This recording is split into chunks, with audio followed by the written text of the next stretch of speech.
GCC کا جو form ہے اس پہ اگر کسی کی اجارہ داری ہے یا برتری حاصل ہے تو وہ سعودی عرب کو حاصل ہے. obviously ہے, پوری امت مسلمہ پہ انہیں برتری حاصل ہے تو سرزمین مقدس کی وجہ سے. ایسے ہی تو آنے والے دنوں کے اندر اگر یہ سٹیپ سعودی عرب اٹھا چکا ہے تو پھر دوسرے جو ہیں وہ اس میں شامل کس حد تک ہوں گے؟ مجھے کبھی امید ہے. اور کیا اس کو کہہ سکتے ہیں کہ نیٹو ورسس اسلامی اتحاد؟ میرا خیال ہے اسلامی اتحاد کی باقاعدہ شکل شاید ہمیں ایک مغرب ورسس مشرق کر سکتا ہے. میرا خیال ہے کہ یہ بائیلیٹرل ایگریمنٹس کو زیادہ ترجیح دی جائے گی. اچھا, مجموعی طور پر مجموعی طور پر ایک جیسے کہ آپ نے عرب اسلامک سمٹ میں کیا طے کیا ٹاسک فورس کا, تو اس پلیٹ فارم کو اسٹرینتھن کیا جائے گا. فی الحال ہر ملک کو پڑی ہوئی ہے اپنی اپنی فکر کہ اگر قطر کے ساتھ یہ ہو گیا اور سعودیہ نے یہ کام کر لیا تو وائی ناٹ اس, یا ہو سکتا ہے اس ایمبٹ میں اور 2-4 ملک گھس جائیں. لیکن اگر آپ یہ سمجھتے ہیں, میں زیادہ خوشگمانی میں مبتلا نہیں کرنا چاہ رہا, امیدیں لوگوں کی بڑھاتے نہیں ہیں, ہمارے لیے بڑی اہم سعودی عرب کی سیکیورٹی کے لیے. میرا خیال ہے بائیلیٹرل اور انڈیویجول ڈیل زیادہ ہوگی. اسلامی طرز کی نیٹو وہ تو پہلے بھی ایک فورس تھی, اس کا ہیڈ آفس بنا ہوا تھا, اس کا بھی امکان مشکل ہے کیونکہ انڈیویجول فکر زیادہ ہے. اچھا, ایک چیز یہ بتائیں, 2 باتیں اور آپ سے شیئر کرتا ہوں. جی. اب سوال یہ پیدا ہوتا ہے چین کتنے, میں یہی سوال کرنا ہے نا, دیکھو میں پڑھ لیتا ہوں. چین کہاں کھڑا ہوا ہے؟ چین کی جو سفارتکاری ہے قبلہ وہ ان لائک امریکہ ہے. تفصیل میں فلسفے کو بیانی میں کرنے لگا. چین کا جو سفارتی لب و لہجہ یا سفارتی منورنگ ہے یا نقل و حرکت ہے وہ امریکہ سے بالکل مختلف ہے. لیکن آپ یہ بھی دیکھیے کہ یہ آپریشن بنیاد المرصوص میں وہ ٹوٹل چینج ہوا ہے. آ رہا ہوں سر. چین ہمیشہ عملیات کے ذریعے, ٹھیک ہے نا, پریکٹیکلٹی کے ذریعے وجود ثابت کرتا ہے. آپ یہ دیکھیے کہ 2015 میں جب شی جن پنگ نے تقریر کی اسی موقع پر جو ابھی پچھلے دنوں ہوئی, تو انہوں نے 15 میں جب 2015 میں تقریر کی, ابھی 2025 کی تقریر ہے, اس کا ایک فرق بتانے لگا ہوں. 2015 کی تقریر میں شی جن پنگ نے گن کے 16 بار لفظ پیس استعمال کیا کہ چین امن چاہتا ہے, چین توسیع پسندانہ عزائم کا حامی نہیں ہے, چین تجارت چاہتا ہے, چین جنگوں کے خلاف ہے, چین امن چاہتا ہے. بار بار 16 بار 2015 میں. 10 سال بعد چین پاک بھارت جنگ کے بعد وہی شی جن پنگ جنہوں نے 16 بار لفظ امن کہا, ان کے منہ سے صرف 6 بار لفظ امن نکلا, اور وہ بھی مشروط. یہ اتنی بڑی کائنیٹک چینج آئی ہے چین کی اس میں کہ آپ جب تقریر انہوں نے کی, جب Pakistani prime minister field marshal بھی تھے, پوٹن بھی تھے, وہ نارتھ کوریا بھی تھے, اور انہوں نے بتایا وہ گلدستہ بنا کے کہ میرے ساتھ یہ ممالک ہیں, یہ ایک نیا بلاک ہے, اور اس میں 6 بار انہوں نے لفظ امن استعمال کیا, اور وہ 6 بار لفظ امن انہوں نے مشروط استعمال کیا کہ یہ کمزوری نہیں ہے, یہ کمزوری نہیں ہے, مشروط ہے. ہم اپنی ٹرمز پر تجارت کریں گے, اپنی ٹرمز پر اتحادی بنائیں گے, اور امن ہوگا لیکن وہ جبر سے نہیں ہوگا, مشروط ہوگا. وہ ہمارے اوپر قدغن نہیں لگائی جا سکتی. چین نے پیغام دے دیا, چین نے پاک بھارت جنگ اور اسپریٹ کے بعد دنیا کو اعلان کر دیا کہ امریکہ واحد دنیا کا ٹھیکیدار نہیں ہے, چین آ چکا ہے, یہ چین کے بلاکس ہیں, یہ چین کے ممالک ہیں, اور چین نے ثابت کیا. اب جو چین کی آپ بات کر رہے ہیں, میں نے اس کے نا کہ چین سفارتکاری مختلف انداز میں کرتا ہے, وہ ٹرمپ جیسی بڑکیں یا مودی جیسی بڑکیں نہیں مارتے. چین نے یہ کیا کہ آج ہی, اور یہ خبر بھی انڈین صحافی نے سب سے پہلے بریک کی, جن کا نام ہے گیتا موہن. صحیح.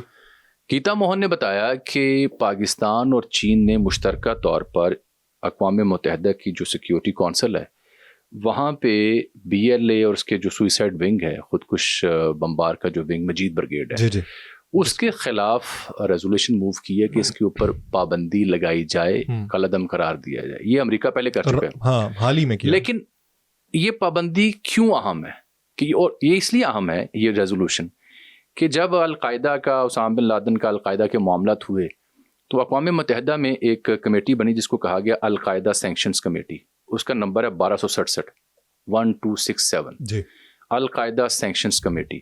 اس کمیٹی کا حوالہ دے کے اس کے اندر یہ ریزولوشن پاکستان نے اور چین نے مشترکہ طور پر جمع کروائی. جو ہمارے عاصم افتخار صاحب مستقل مندوب, انہوں نے چینی مستقل مندوب کے ساتھ مل کے یہ ریزولوشن جمع کروائی, جس کے مطلب کیا ہے کہ چاہے وہ داعش خراسان ہو, چاہے القاعدہ ہو, چاہے TTP ہو, چاہے یہ مجید بریگیڈ ہو, BLA ہو, یہ سب افغانستان سے آپریٹ ہوتے ہیں. 60 سے زائد ان کے وہاں پہ دہشت گردی کے کیمپس ہیں, ٹریننگ ان کی ہوتی ہے, ان کو فنڈنگ ملتی ہے, کراس بارڈر یہ ٹیررزم کرتے ہیں. تو ان کے ساتھ بالکل اقوام متحدہ وہ سلوک کرے جو القاعدہ کے لیے کیا تھا امریکہ کہنے پہ.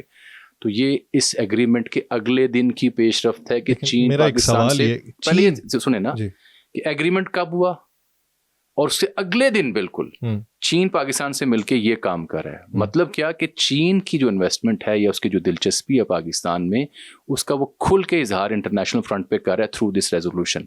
اور پہلے تو نہیں ایسا کچھ کرتا رہا. چین پہلے بھی کرتا تھا. پاکستان کی جب بھی سیکیورٹی کونسل میں پاکستان کے خلاف کوئی ریزولوشن آتی تھی انڈیا کی جانب سے, چین ویٹو کرتا تھا. لیکن اس طرح کی ویٹو کرنا ہے بالکل کرتا تھا کیونکہ مستقل ممبر ہے نا, مستقل ممبر ویٹو کر سکتا ہے. میں نے کہا ویٹو کرنا ایک الگ معاملہ ہے, لیکن ریٹن میں پہلے ہی حمایت کرنا وہ ایک الگ معاملہ. پہلے حمایت کرتے تھے, اب انہوں نے عملی طور پر یہ کام کر کے دکھایا جو ہمارے سامنے ہے. نریندر مودی کے لیے ایک بری خبر ہے اس کے, ہم اور بھی بری خبر, ابھی ہم اچھی باتیں کر رہے ہیں لیکن کچھ الارمنگ باتیں بھی کریں گے. بالخصوص یہ کہ پاکستان کو خدشات کیا ہوں گے, اب ہوں گے, اب جنمن ہوں گے. آپ کو یاد ہے انڈیا چابہار آیا تھا, چابہار پہ کام کرنے. اب ایران کے ساتھ کیا عام ملک تجارت کر سکتے ہیں؟ نہیں, پابندی ہیں امریکہ کی. ایران کے اندر کوئی ڈیولپمنٹ کر سکتا ہے, کوئی اندر کا ملک بنا سکتا ہے؟ پابندی ہے, عالمی پابندی ہے. لیکن جب چابہار کا توسیع پسندانہ منصوبہ انڈیا نے شروع کیا, جس کی ڈیفینیٹ جس کا مطلب تھا گوادر کو چیک میٹ کرنا, چین کو چیک میٹ کرنا, اور پاکستان کے اوپر ادھر سے پانیوں سے اوور سائٹ کرنا, تو ظاہری بات ہے بھارت کی اور امریکہ کی محبت کسی سے ڈھکی چھپی نہیں ہے. تو بھارت سرکار کے لیے امریکہ نے خصوصی محبت کا اظہار کیا, انہیں خصوصی ویور دیا. وہ ویور کیا تھا کہ ہاں جی وہ پاکستان اور فلاں ملک تو ادھر سے نہیں ٹریڈ کر سکتا, آپ ذرا چابہار بنا لیں. ایسے ہی کلبھوشن یادو بھی یہاں پہ چھولے بیچنے تو نہیں آیا تھا, خالہ سے تو ملنے نہیں آیا تھا, بلکہ کچھ پیش کرنے آیا تھا جو پکڑ لیا ہم نے. ٹھیک, تو وہ اس کا ثبوت ہے نا, وہ چابہار میں تھا. تو چابہار پہ جو تعمیر ہو رہی تھی پورٹ, اور اس پہ جو خصوصی رعایت امریکہ نے صرف انڈیا کو دی ہوئی تھی, اس رعایت کا خاتمہ کر دیا.